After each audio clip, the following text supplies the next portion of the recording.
संयुक्त संचालक कृषि बिलासपुर मनोज कुमार चौहान और वरिष्ठ कृषि वैज्ञानिक डॉक्टर अंगद सिंह राजपूत की उपस्थिति में गत दिवस कलेक्ट्रेट सारंगगढ़ के सभागार में कृषि विस्तार अधिकारियों का प्रशिक्षण आयोजित किया गया। इस अवसर पर उप संचालक कृषि आशुतोष श्रीवास्तव सहित सीनियर और जूनियर कृषि विस्तार अधिकारी उपस्थित थे। वरिष्ठ कृषि वैज्ञानिक डॉक्टर अंगद सिंह राजपूत ने कहा कि कृषि खाद बीज दवा के दुकानदार की बातों में किसान नहीं आए। वे अपना सामग्री बेचने के लिए किसी भी उत्पाद को पहले की अपेक्षा ज्यादा उत्पादक बता सकते हैं। उस उत्पाद के संबंध में किसान कृषि अधिकारी से जानकारी ली।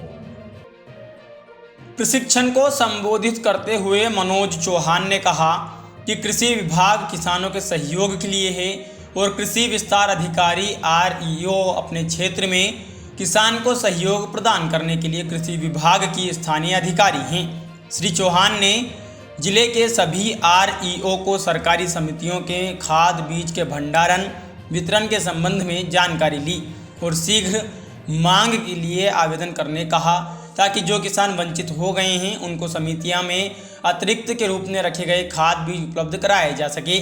इसी प्रकार उन्होंने KCC के संबंध में सभी से जानकारी ली। उन्होंने कृषि विस्तार अधिकारियों को कहा कि वे सभी समितियों में जाकर डबल लॉक के अंतर्गत केंद्र और राज्य सरकार के संयुक्त रूप से खाद बीज वितरण के डबल लॉक प्रणाली का जांच करें और समितियों में भी जाकर दुकानदारों से जानकारी लें कि कौन सा खाद कितनी मात्रा में समितियों में आया है और इसका वितरण किया जा चुका है।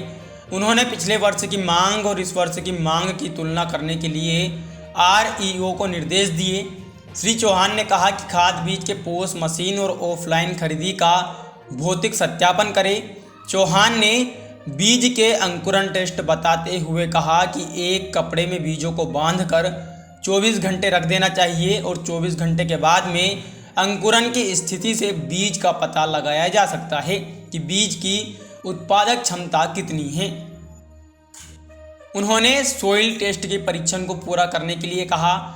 श्री चौहान ने कहा कि HMT के विकल्प के रूप में देवभोग धान की खेती के लिए किसानों को प्रोत्साहित करें।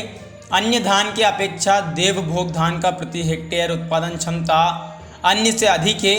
उन्होंने कहा कि देवभोग की खेती से जब किसानों को फायदा मिलेगा तो इसका प्रचार प्रसार एक किसान से दूसरे किसान के माध्यम से अपने आप बढ़ता चला जाएगा। आज हमारे देश में दलहन तिलहन के उत्पादक कम हैं, इसलिए किसानों को दलहन तिलहन का उपज करने के लिए प्रोत्साहित करना होगा। किसान खेत के मेड़ में दलहन तिलहन का उत्पादन करे।